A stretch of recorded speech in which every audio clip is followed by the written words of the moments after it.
Nahuli na rin sa wakas si dating Congressman Zaldico pero hindi po sa paraan na inasahan ng marami.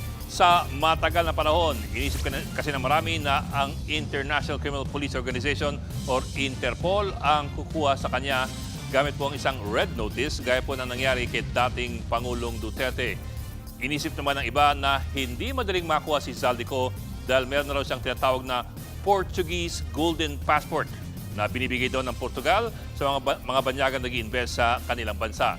Kagabi, inanunsyo ng Pangulong Marcos na nahuli si Ko sa siyudad ng Prague, ang kabisera ng bansang Czech Republic o kung tawagin natin dati ay ang Czechoslovakia.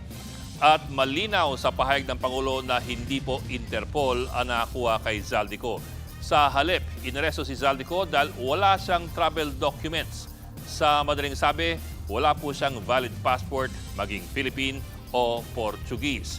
Ano palang nangyari sa mahiwagang Golden Passport na binigay daw ng Portugal? Misconception po kasi yan. Wala naman talagang Golden Passport ang Portugal. Ang meron po sila ay Golden Visa.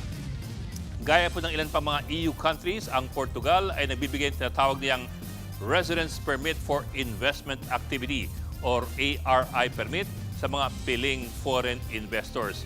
Ito pong Golden Visa Program kung tawagin, nagsimula noon pang 2013.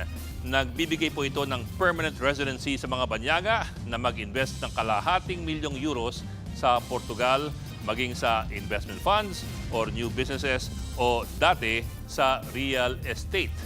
Magmula po noong 2013, 40,000 banyaga na ang nabigyan itong Portuguese Golden Visa.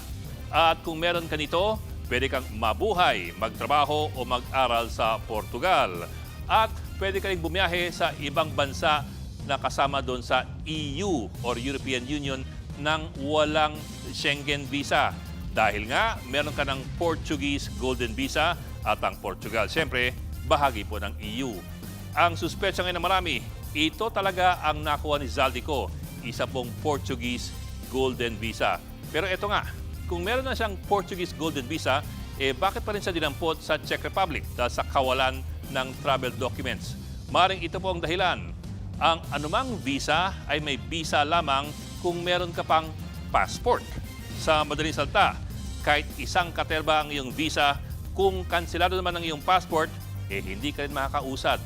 Sa kaso po ni Zaldico, ang kanyang Philippine passport, kanselado na mula pa noong nakaraang Disyembre dahil sa kinakaharap niyang kaso ng korupsyon.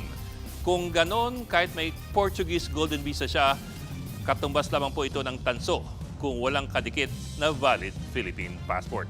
Mga kapatid, Ed Lingaw po, maging maalam at may pakialam sa mga napapanahong balita sa ating bansa.